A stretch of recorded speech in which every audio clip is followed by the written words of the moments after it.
Have you ever chased a goal so big you thought it would finally make you happy, only to get there and feel empty? In today's episode, we're unpacking the truth about purpose with Dr. Jordan Grumet, a hospice physician who has spent his life at the intersection of medicine, money, and meaning.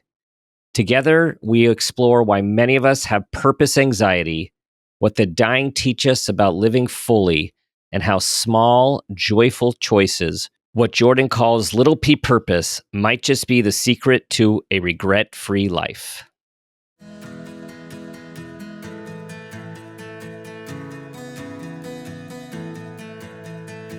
Welcome to Make It a Great One with Dr. Dan. I'm Dan Peters, psychologist and leadership coach.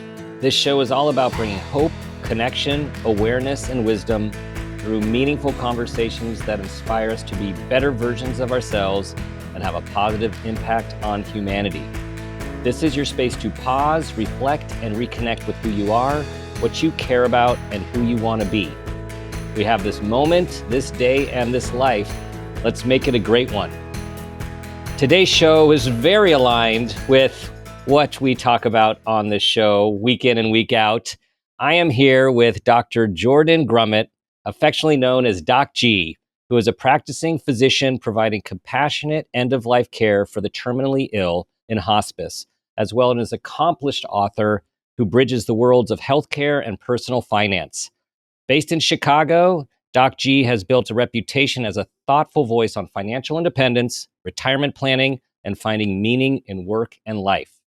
He is the author of Taking Stock, a hospice doctor's advice on financial independence, building wealth, and living a regret-free life, and his latest book, The Purpose Code, How to Unlock Meaning, Maximize Happiness, and Leave a Lasting Legacy. Finally, Doc G hosts the popular and award-winning Earn and Invest podcast, where he explores the intersection of financial wellness and personal fulfillment. Doc G, Jordan, welcome to the show. Dan, pause, reflect, reconnect. I'm ready. Let's do it. All right, you're on. So your book. I've been in your book.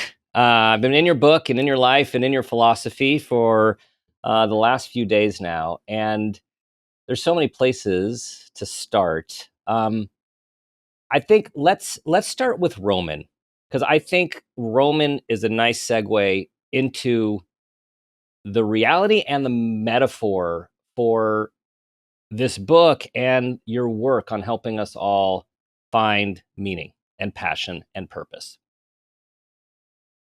So Roman was like one of my first examples of what purpose could really look like. And I'm talking about the good purpose here. So one of the big points of the book is there's a good kind of purpose and a bad kind of purpose. The bad kind of purpose tends to be big and audacious and causes us anxiety. The good kind of purpose tends to be process oriented. And so when I was this little kid, I was kind of a geek, kind of a nerd. I had a learning disability, didn't have lots of friends. But there was one thing I loved: baseball cards. And there was this antique store down the road from my house. This guy named Roman was working there. He owned the place. He was a high school graduate, never went to college. He had played football. He had messed up his knee. His dad was a carpenter at one point, owned an antique store. So when Roman came of age, he took over his dad's antique store. And he also had some carpentry skills. So he would fix up furniture, redo it, armoires, what have you. And one day he was fixing an armoire and he opened one of the drawers and found a bunch of baseball cards sitting.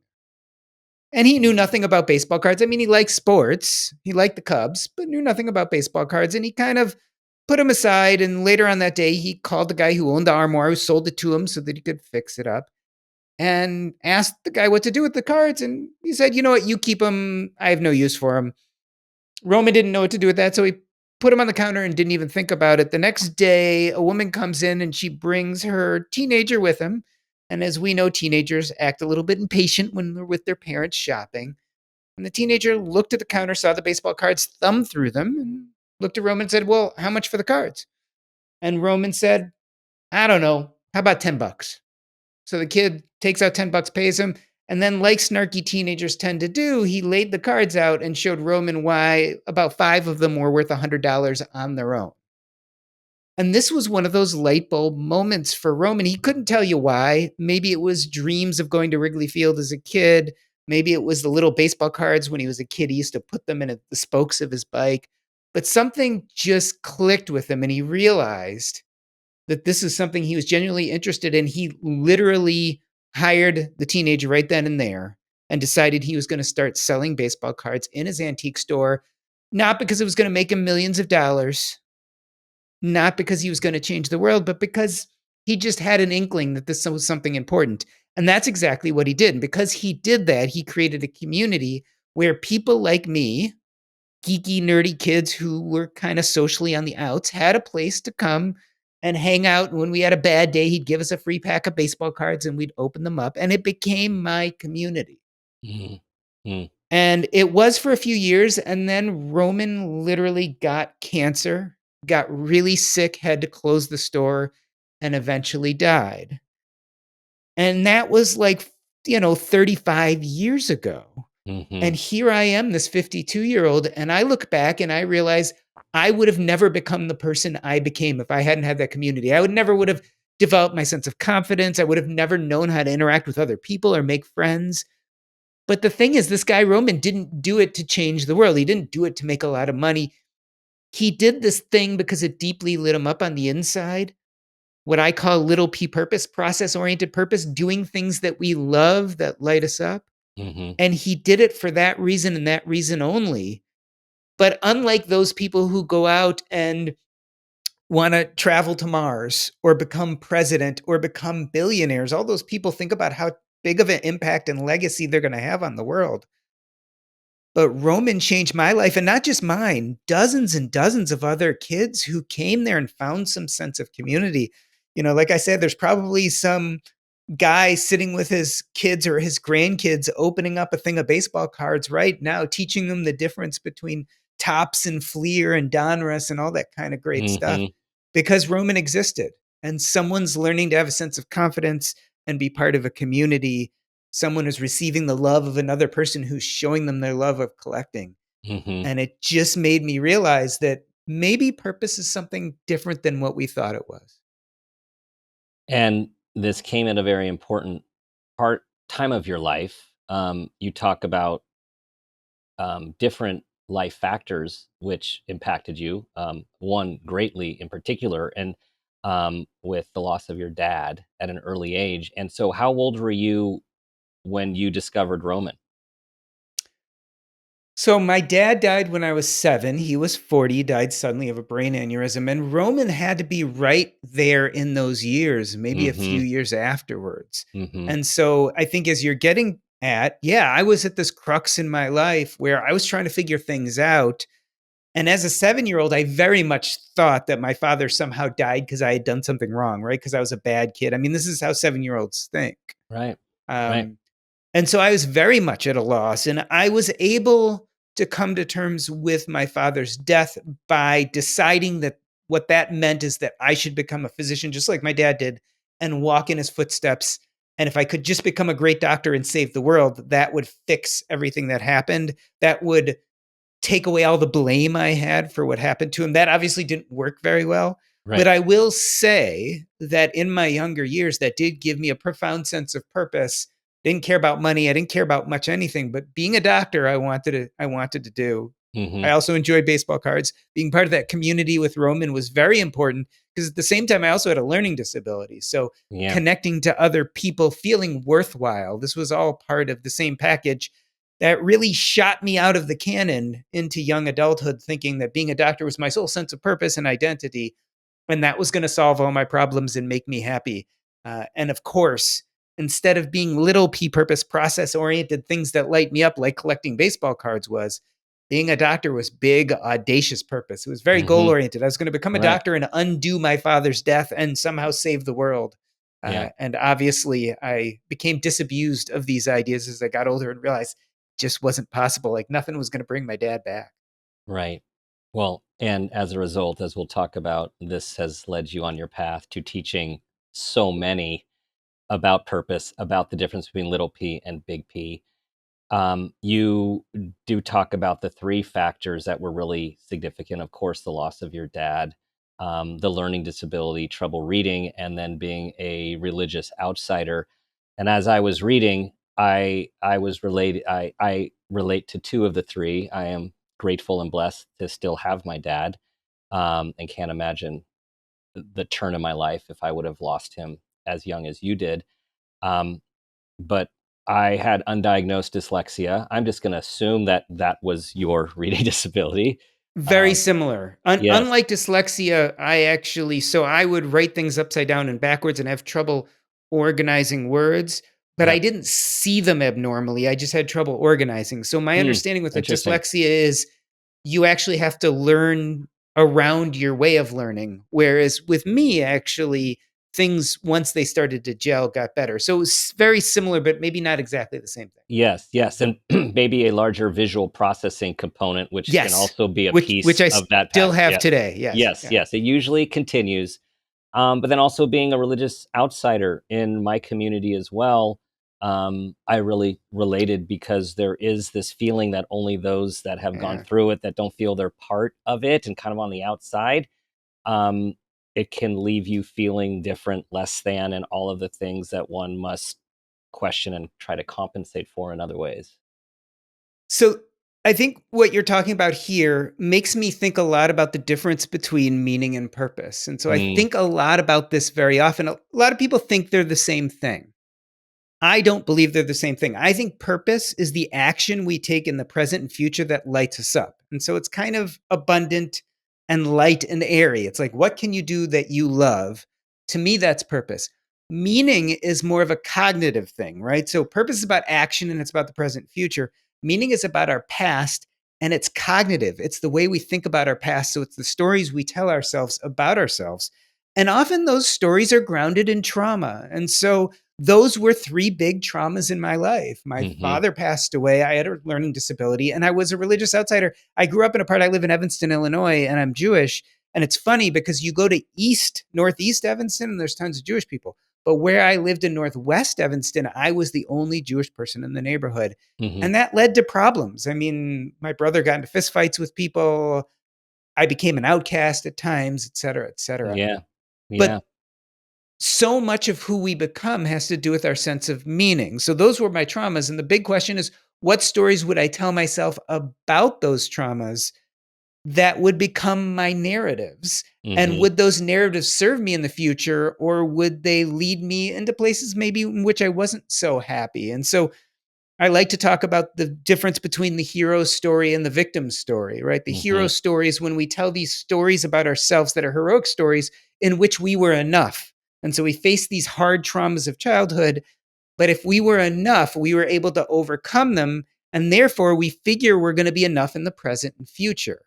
Whereas the more victim story is a lot about, well, I felt thwarted in the past and I mhm, couldn't get ahead. So I'm more likely to be thwarted in the present and future. I wasn't enough. mhm, And that mhm, conversation very much then also plays into the different types of purpose because for some people who have a sense of meaning that feels like victimhood where they weren't enough, it's very easy for them to think that they then have to purpose their way to enough. So purpose is about the present future. Well, how do I prove my enoughness? Because I had all these bad things happen to me in the past. Well, I choose big, audacious purpose. Like I have to prove to everyone and myself that I'm great. I always talk mhm. about Elon Musk is a perfect example of this. This is an interesting intersection of meaning and big P, because as you talk Yeah, about little p, um, process oriented, and we're going to talk more about how people can have little p and don't even realize it, and also can yeah. create little p, find little p. Mhm. But big P, like the future professional athlete or the future actor, actress, the future billionaire, he's got, so the big P is that big audacious goal. Well, he's Mhm. achieved several, to use the Mhm. example, but you're pointing out the difference with where that doesn't, for him, you're saying does not Yeah. intersect with It's meaning. it's unquenchable. And so the Yeah. problem is because you can't purpose your way to enough, you Hmm. can't purpose your way to happiness. You have to have meaning and purpose. What happens is if you're really successful, you end up on the achievement treadmill, right? So that's you're running harder and harder, achieving more and more things. And the minute you achieve something, you think it's going to make you happy, and it does for a short period of time. And then you're like, but what now? And so you double down, and then you have to achieve a bigger and bigger thing. It doesn't ultimately fill the hole because the hole is in your past. And so you Mhm. need therapy, right? You need to go back Mhm. and actually deal with the pain and trauma of the past because purpose is supposed to be joyful and light, and it's supposed to be about the present and future, not about the past. You're not supposed to have to prove yourself with your purpose. Right. Well, and And that that's where I think a lot of people go wrong. Yeah. agreed. And as someone who went through graduate school and um achieved all of the markers, and it was like when I got to one marker, I would go, what's the next marker? What's the next Yeah. marker? Like a really good achiever. And when I say that, I don't say that with pride. Um, and then at some point in life, which you got to as well, um, it changes in terms of what's important. And you take stock for your Yeah. book, you take Yeah. stock. And some of the conversations I've been having on recent podcasts, another um, way of talking about this is the difference between the ego and the soul, or right, the ego and the higher self. And when we start to transition from this isn't about check marks and accolades and awards, Mm. it's like, let's go inside and see what really drives me and how can I bring that to my life and to the world.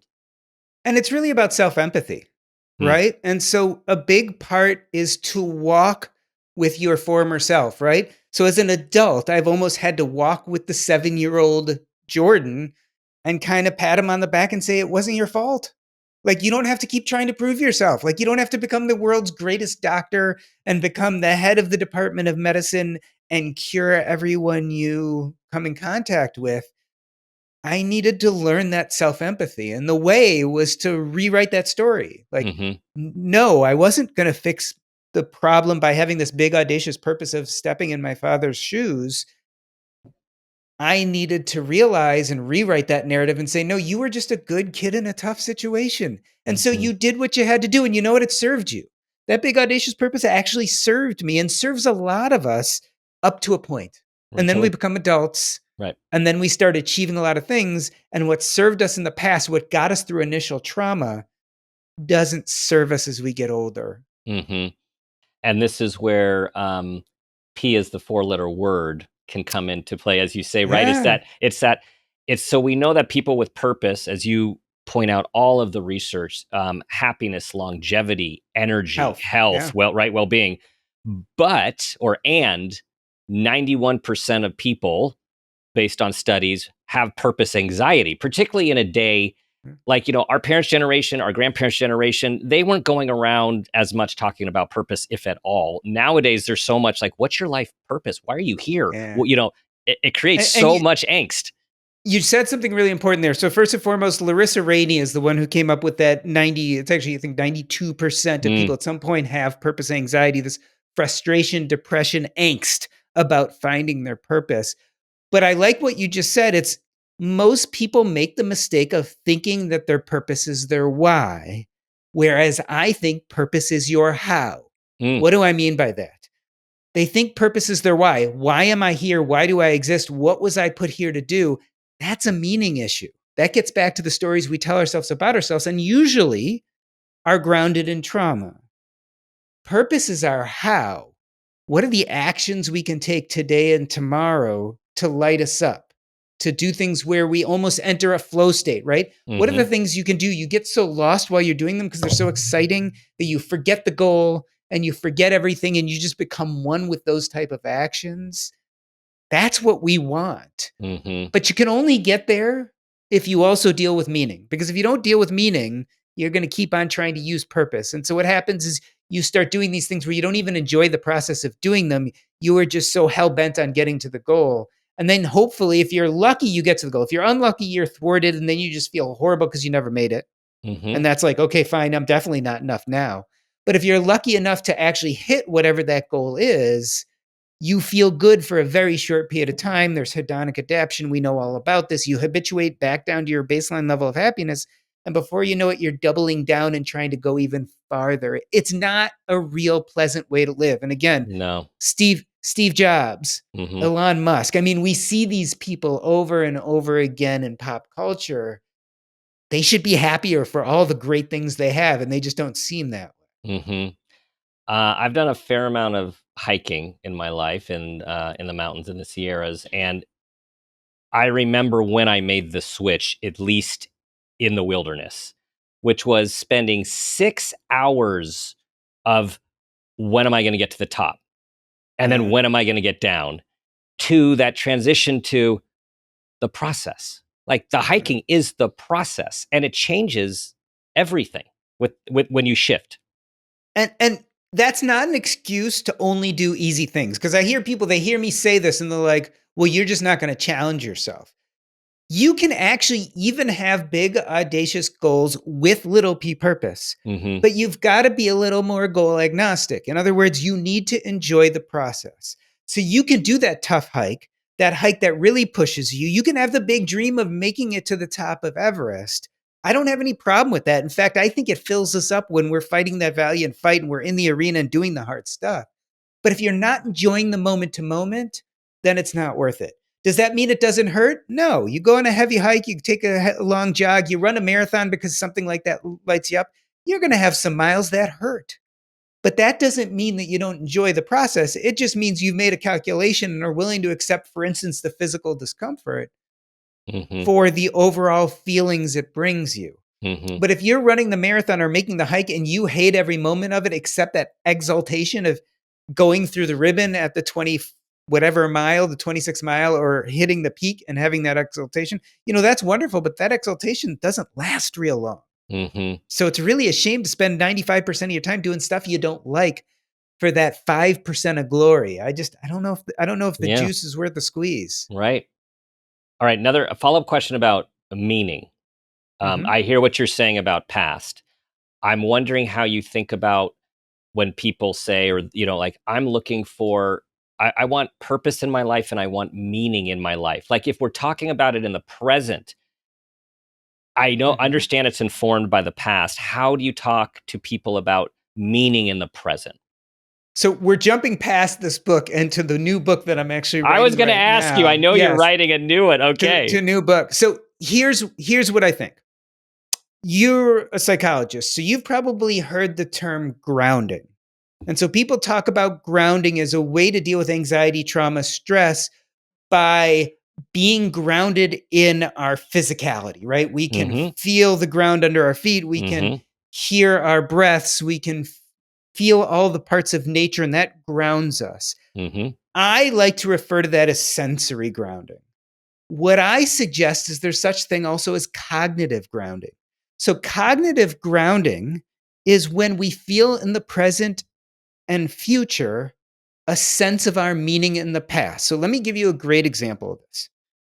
For me, little p purpose is writing. I love writing. But how do I practice this writing?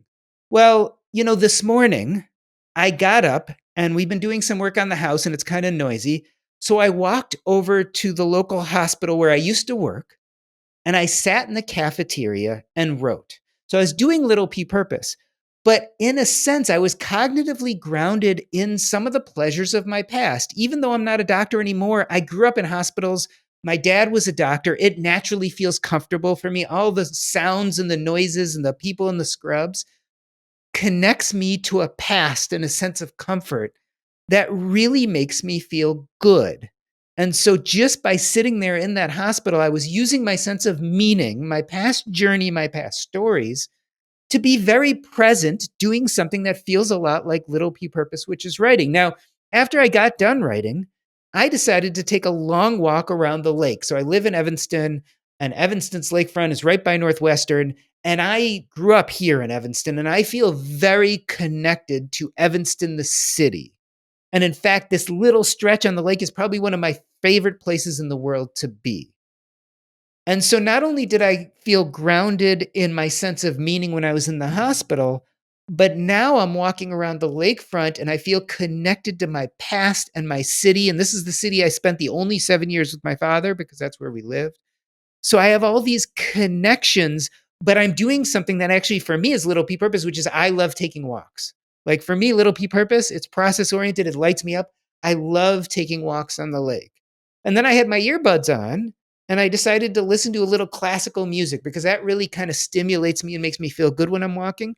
Well, one of the things I love about classical music is I never used to love it before, but when my kids were little, they started taking violin classes. And so my wife and I would go with them on evenings, right? Everyone's exhausted. We've both been working. The kids are riled up after school.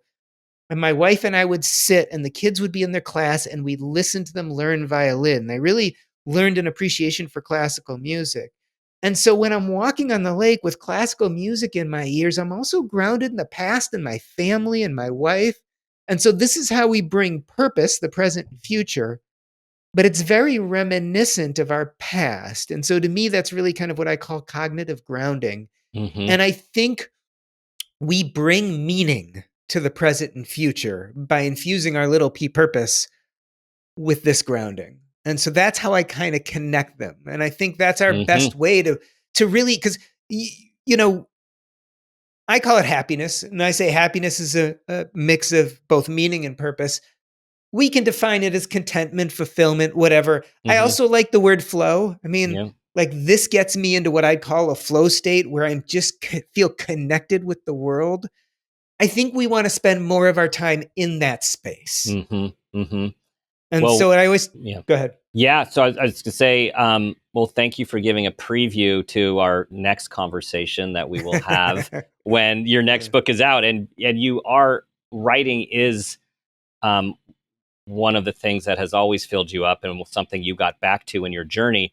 And you are prolific. I know that there is a book. The book is coming out. There's a book coming out, and there's a book you're working on. No, is this the book that's coming out, or is this the book you are now working on? So I wrote a book about our healthcare system, which is a passion project. So Hmm. taking stock in the purpose code are part of a series very much related to what I do right now, which is I talk about personal finance and I talk about kind of living your best life. Yes. I feel much more professionally right now connected to that, and I have much more of a brand related to that and a platform.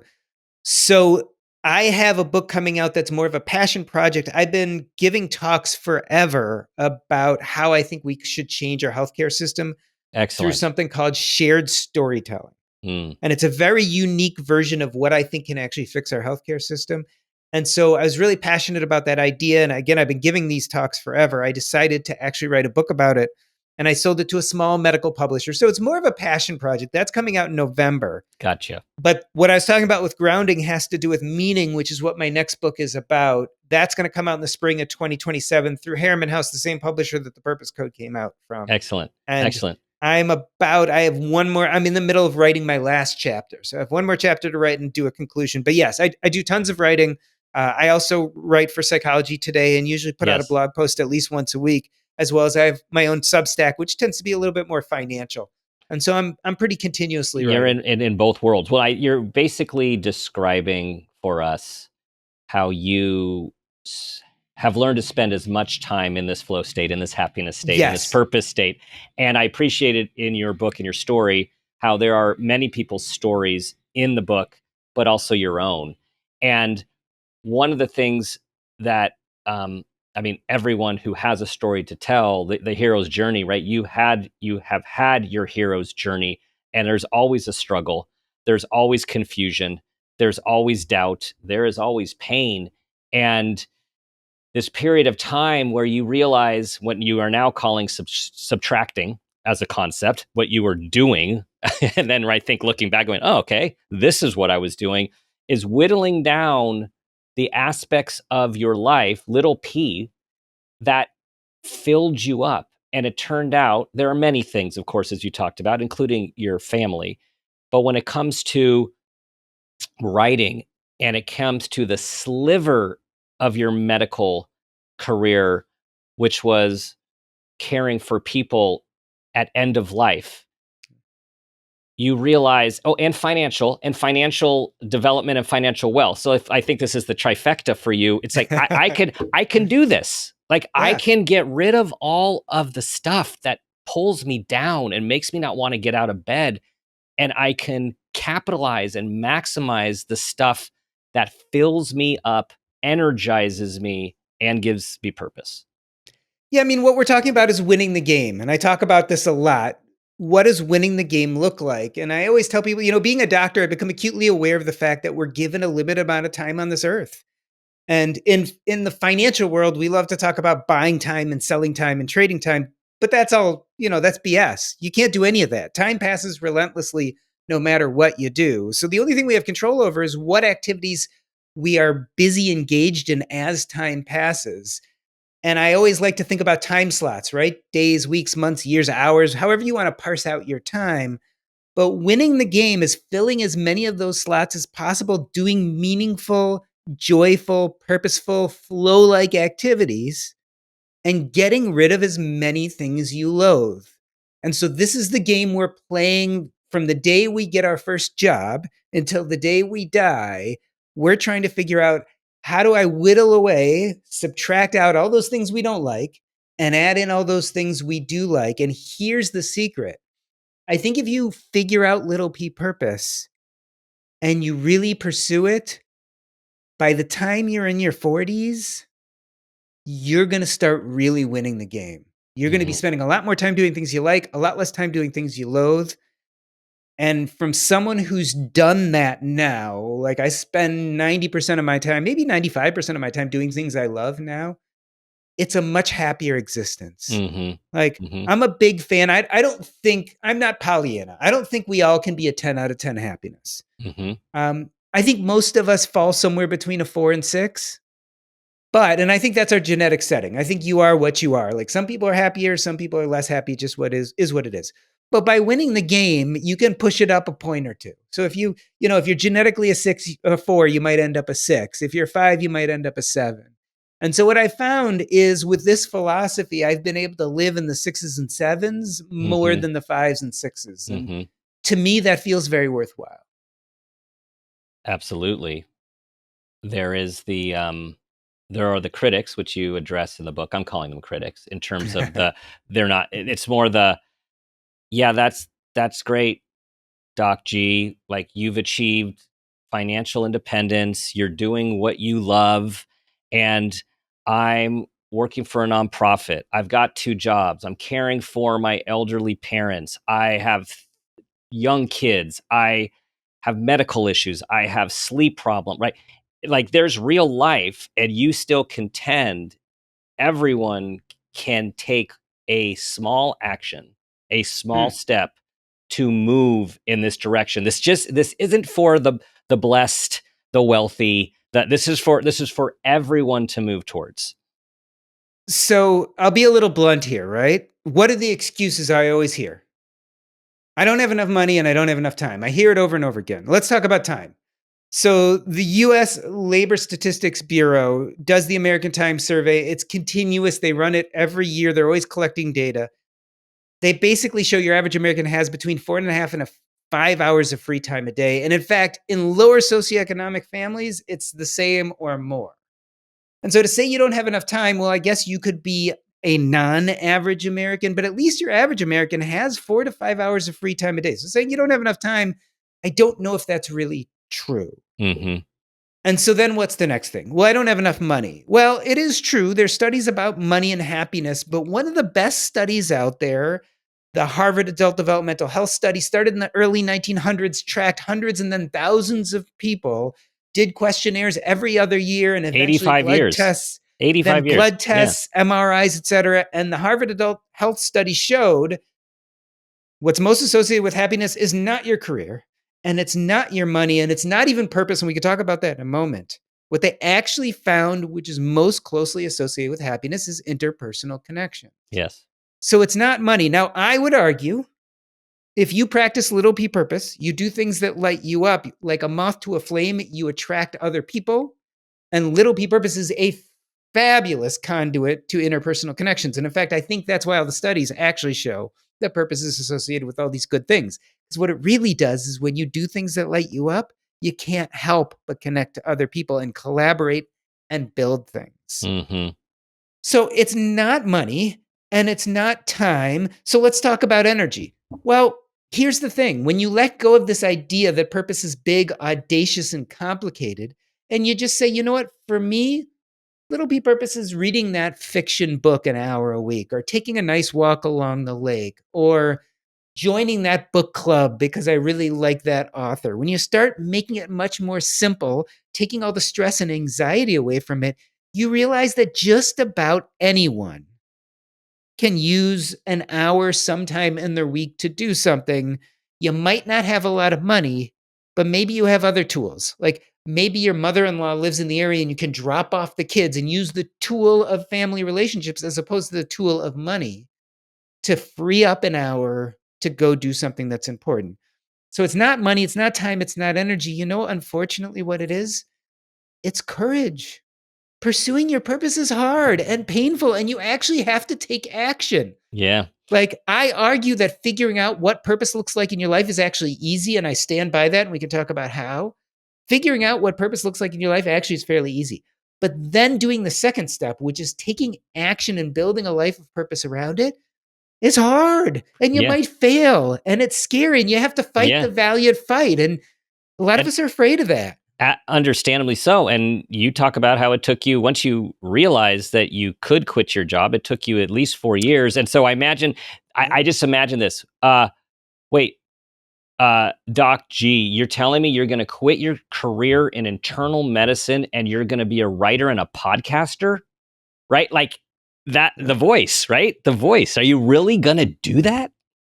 And it's interesting. So obviously, I always say, well, when people say things like that, they're actually talking about their issues, not yours, Mm-hmm. right? So it's not you can't do that. It's often I can't do that or I shouldn't do that. But I love to also call those our demons. Like those are the narratives we tell ourselves about ourselves. And when you haven't resolved your sense of meaning, when you have these stories you've been telling yourself your whole life because the trauma you went through, you have these demons, and those demons thwart you when you try to step out of your comfort zone and do something uncomfortable. And why ever would you step out of your comfort zone to do something uncomfortable? Because if you want a different outcome, you've got to do something different. So if you're Mm-hmm. looking at your life today and you're like, I don't like my 9 to 5, and I don't like how I'm spending my time, and it feels purposeless, you're going to have to do something different, which is automatically going to take you to an uncomfortable place. Mm-hmm. Mm-hmm.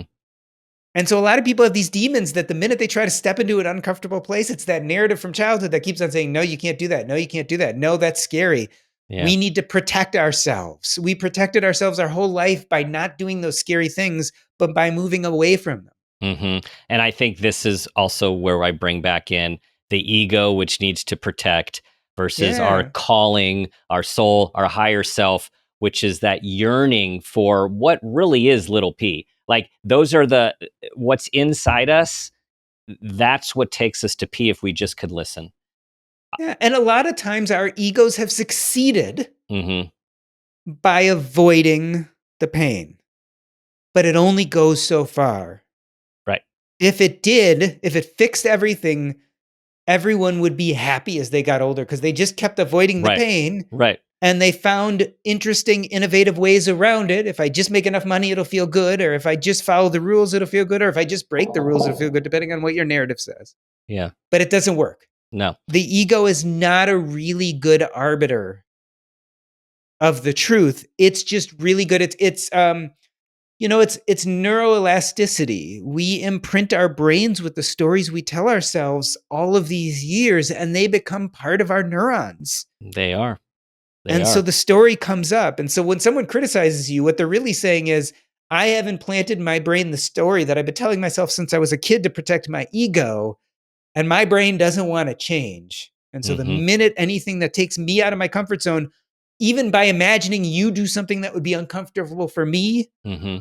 that imprinting in my brain keeps on Mm-hmm. throwing up that excuse to save the Mm-hmm. ego, Mm-hmm. and it's all counterproductive. We know it's counterproductive. It doesn't lead to happiness. No, it doesn't. Something that helps you with a bird's eye view to this is your work and presence with people at the end of their lives. And I know your recent article in Psych Today about regret, and you're committed to helping people not live with regret. How has working with people as they are before and after they are crossing over, how has that impacted the way you live your life? Oh, it has in so many ways. I mean, first and foremost, a lot of what I think about purpose today has to deal with hearing people on their deathbeds talk about their regrets and saying, I really regret that I never had the energy, courage, or time to, and then whatever was important to them, whatever their ego kept protecting them from, And all of a sudden it all shatters when you're given a terminal diagnosis and you're like, I either have time to do this now, which is very rare if you're dying, or I missed my window. And so it made me really think, if I was sitting there on my deathbed, what would I really regret not doing? Well, guess what? I'm not on my deathbed. Why don't I turn that into an anchor of purpose? Like, why doesn't that become something I build some purpose around? And so we tend to die the way we lived, right? I see this all the time. If you lived as a miserable, unhappy person who is always complaining, well, guess what? I can give you all the medicines in the world and give you the best care, but you're going to die as an unhappy, complaining person. And if you lived at peace and calm and happy during life, even if you don't get the best of care, most of those people die in peace and calm, etc. So people ask me, I get this a lot. You're a hospice doctor. What can I do now to make sure that I have a peaceful, happy death, that my life is resolved? And the answer is, if you want to die well, you got to live well. And if you want to live well, you have to start addressing this really difficult stuff now. And so the dying have made me acutely aware of this. If I want to really pay homage to the Jordan in the future who's one day on his deathbed, I better get my act together now. Yeah, I think what you just said, it just made me, I'm looking at my bookshelf there. I think it's Pema Chodron. She right, an American Buddhist monk who wrote a book, is how we live is how we die, right? Is that, yeah, I think that's Memento Mori. I mean, there's lots of yes. A lot of Buddhist principles about kind of walking with death throughout your life, right? Having that as kind of a part of your everyday living. Is very much a Buddhist philosophy. Is there an individual or individuals, I know you've been with so many, who just, they have stayed with you? It's like they've become almost guides, in the sense of, like, you think about them and how they lived and how they died? I mean, there are so many. Yeah. And in fact, in my book, Taking Stock, I talk about a bunch of them. One that I talk about in Taking Stock is a gentleman who I knew who died really poor. And so there's this whole conception that there's no way you can be happy if you're poor, right? If you just barely have enough to get along. But this guy was amazing because he loved trucks. He grew up like dreaming about trucks. And so he built a business where he'd buy and sell used trucks, like the big 18 wheelers, et cetera, et cetera. And I guess there's like an avid secondary market. And at some point he was extremely successful. But I started taking care of him when he was suffering from congestive heart failure and emphysema and was not doing well. But he kept working because he loved it, even to the point where his business was barely making any money. And I started going and seeing some of my patients in their homes, and he had this big lot right at the junction of Wisconsin and Illinois. He was right on the border. And I went to see him maybe a few months before he died, and he was there, propped in his chair, legs swollen, falling asleep half the time. And he had his spreadsheet of different trucks that were coming and going, and he was waiting for a delivery, and he was barely making any money now. And his son was helping him. But this guy was living the life he wanted to live. And so it really changed my conception. Like, what is wealth? Well, there's material wealth, but this guy didn't have any of that. But looking at this guy, I kind of said, I wouldn't mind dying that way, in this rundown place with the swelling in his legs and the horrible recliner he was sitting in. But this guy woke up every morning with a plan. Like, what was going to happen that day? What truck was he going to buy? What truck was he going to sell? And he was almost gleeful at times about this. And that sticks with me a lot, especially when I get caught up in my own ego, right? Or my own economic worries or other things that's going on. I start thinking about what an example that is. Yeah. A different Roman, right? A different Roman. Yeah, they're telling us the same thing, aren't they? They are, which brings me to money and to wealth and to financial independence, another one of your three pillars. I imagine, I mean, you have spent a lot of time and study, and have had material success in investment and building wealth and financial independence. And you talk about that and you try to help others do it. What I'm getting here is this intersection of, or wondering about, how your understanding of money and the worth it has and how it fits with identity has continued to evolve as you go more and more towards purpose, and help people pass over. How much has that changed since you started really focusing on financial independence and wealth acquisition? Let me give you the evolution based on my two books. Right. So the first book, Taking Stock, was really built on two main premises. And the premise that really actually led to my second book was we should be putting purpose, identity, and connections first and starting to think about developing those. And then we should build a financial framework, including financial independence, around that. And so that was my first conception of this connection between purpose, happiness, meaning, and money, was that we're getting it all wrong. We're putting the horse before the cart. We're thinking about money to such an extent that we're not even paying attention to purpose, identity, connections, and then finding ourselves feeling lost later in life. I say, start thinking about purpose first. Let's build our financial world around that. And maybe you can start pursuing purpose at a much earlier age while you're building financial independence, as opposed to waiting till you get there. That was kind of the evolution through that first book. People really then pushed me on purpose.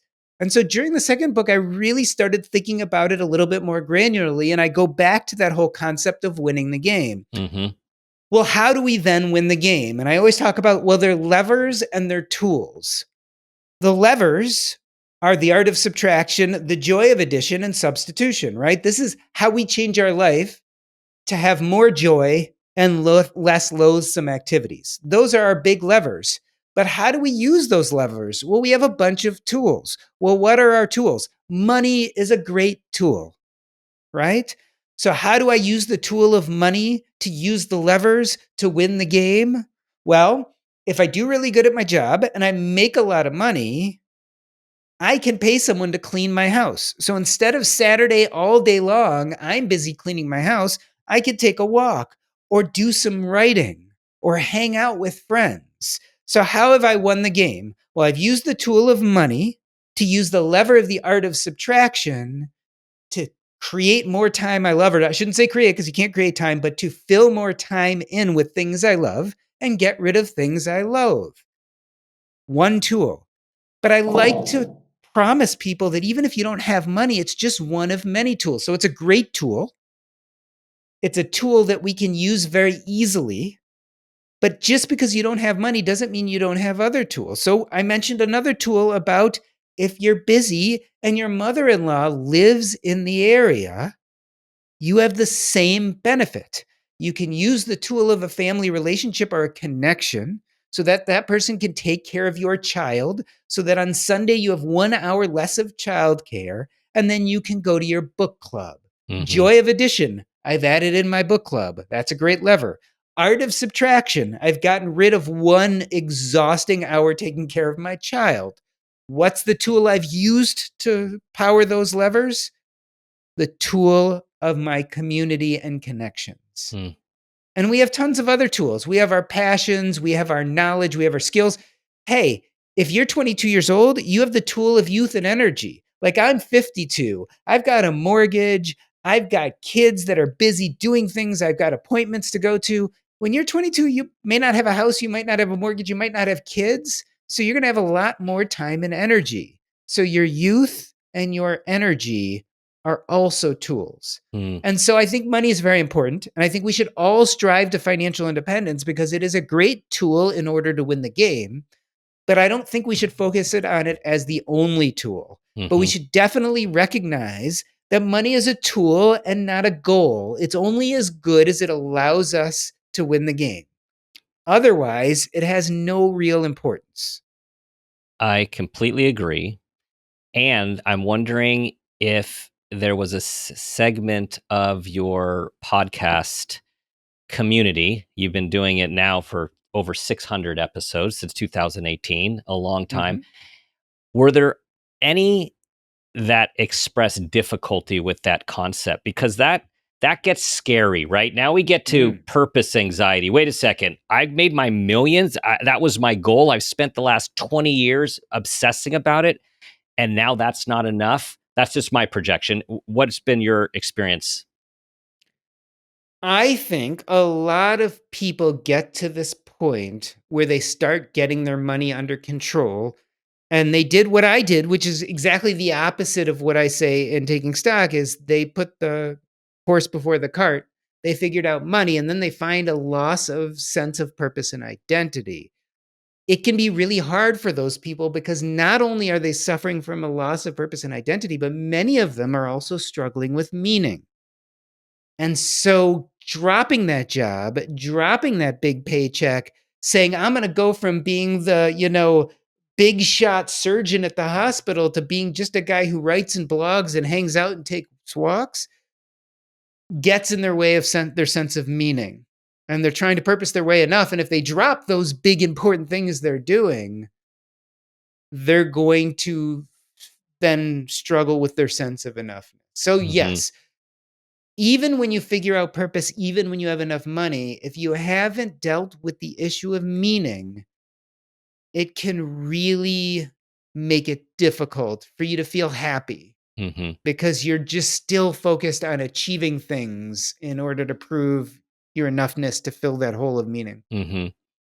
And you do give exercises or questions to help people go within, because I think everyone, this it's so important to go within and to get quiet, whether you're in your house or you're in nature, and to ask yourself the hard, scary questions. That's where the Yeah. demons are, right? That's where these demons are Yeah. that we've got to look them in the face, because that is actually how we can find purpose. We can find more flow. We can ultimately find more happiness if we could look at those scary and maybe self-defeating narratives and Yeah. stories and And change remember, them. it's not finding purpose. It's actually giving yourself permission to build kind of that little p purpose, that granular flow like purpose that a lot of us are so afraid of. Hmm. But yeah, it's you've got to give yourself permission. You've got to face those demons. And the truth of the matter is, most of us, a lot of us, need either some type of therapy or coaching. Hmm. There's something called narrative therapy, right? This idea of looking at those big narratives in your life, especially the trauma narratives, and separating yourself from the bad thing that happened and realizing that you were probably a good person in a tough situation and that you did the best you could. Hmm. And then rewriting that from a victim story to a hero story in which you had agency, Hmm. in which you were not thwarted, so that you then can move forward with little p purpose and not have to prove anything, right? Right. You took me back, and I appreciated when you mentioned narrative therapy. I actually was trained in it in graduate school, and it, Michael White, David Epstein, and Yeah. all the videos and the Yeah. books, and um, it's an important point. I'll just, since you brought it up, for people to know that the wonderful thing about narrative therapy, besides understanding what our narratives are, because our narratives determine how we think, how we feel, how we act. Um, they also, our narratives become completely connected to us. And one of Yeah. the This beautiful this is the things, neuroelasticity we were right, talking about. Yeah. exactly. And externalization, which is one of the principles of narrative therapy, is where you separate the problem or the trauma, the situation, from yourself so you can objectively look at it and give room to change your story. Just like you did, Jordan, with Yeah. your dad and your dad's passing, which you had absolutely no control over. But over time, you had to change your relationship with Yes. that event and the story that was created as a result. Yeah. And again, those are the demons that are grounded in the old narratives that have become part of our very neurons in our brain that continuously pop up when we try to do the hard thing. Hmm. And so I believe narrative therapy is very important. Hmm. And I think it's the beginning. I think there's some other things that are important too. I think we have to go back, understand those narratives, but then we have to retrain our neurons, which I Right. like things like affirmations. I like things like visualization. I like Hmm. things like meditation. Like these are all ways in which we have to get that our reps in Hmm. to start rebuilding that neuroelasticity to change it to Hmm. re-imprint those neurons with better stories. Better stories. And to Better pull stories. that together, I was given the visual when it comes to um, neuro linguistic programming, neuroplasticity. and how our stories are roads, these neuronal roads in our brain. And so you have this, let's say, this traumatic road, and it's the road that you've traveled so many times. And now you're building a new road. And you purposely, with often the help of another guide, you purposely start to travel on the other road. And it's intentional and it takes a lot of work. And over time, that road becomes more traveled. And what happens is that old road, that traumatic road, that unhelpful road starts to atrophy. Weed starts coming through. The road is always there. And this is what anyone who's gone through trauma, the road never goes away. But that road is the one that ultimately does not get traveled on hardly at all. And it's withering while your other road becomes your thoroughfare. Yeah. Yeah. Yeah. And it's a great metaphor. Okay, so you got a lot going on. You're living. I mean, you're like a living example in an honest way of your growth. And as you continue to grow, you, through your writing and your podcasting and your speaking, you help teach what you are learning about the human journey. And I am looking forward to a follow-up on what you have written and what you have learned, maybe more than once, because I don't think you're going to stop writing. I feel like right now, like what is like if you can pull it all together, we've talked about this, but pull it all together in terms of the most important thing you have learned from those who have lived and died, from your own journey of loss and recreating yourself based on what drives you, and having to have money because that's the currency in this world. Like if you could put it all together in terms of just a wisdom drop at the end, what would that be? I think the wisdom drop is, again, this idea that our goal is really to win the game, to spend as much time as we can doing things we love that are purposeful, that feel like flow, and doing as few things as we can that we loathe. And the way you do that is by dealing with a sense of meaning, adding it to little p purpose to create happiness, and using the abundant tools we have available to do that, right? And that's our money, that's our connections, our relationships, our love, our strength, our knowledge, our time, our youth, our energy. All of those are these wonderful tools to help us win the game. And that's kind of what happiness looks like. Mm-hmm. Doc G, thank you for sharing your life experience. I mean, your life experience is in your books, and you are really authentic with how you share them. And I appreciate it. I appreciated hearing the stories. I appreciated reading the book. Here it is, everyone, for those of you watching, The Purpose Code. And it shows you how to do it. It's not easy, but there's a way and there's a path, and it is for those. It's a courageous journey. And as you talk about it, as you do in your work, I mean, life is life. No one has a promise of tomorrow, as you write. There is no promise of tomorrow for all of us. So this is for all of us a booster in live now, live fully, listen to your yearnings, your callings, and they're yours. It doesn't matter what other people think about it. You're the one that has to live it. You're the one who's going to go to sleep. You're the one who's going to wake up. All right, Jordan, tell everyone the book, your speaking, what's next, the podcast, all of it. So the easiest way, if you want to follow what I'm doing, is go to jordangrumet.com. That's JORDANGRUMET.com. There you can see all the places I write, which includes the Purpose Code Substack, as well as I have a blog on Psychology Today. You can get links to my podcast, Earn and Invest, or just go to earnandinvest.com. And then my books, Taking Stock and the Purpose Code. And there will be, over time, both a medical book as well as eventually the follow-up to the Purpose Code. I do public speaking. Any questions, information, comments, jordangrumet.com. Until next time. Until next time. Thanks for having me.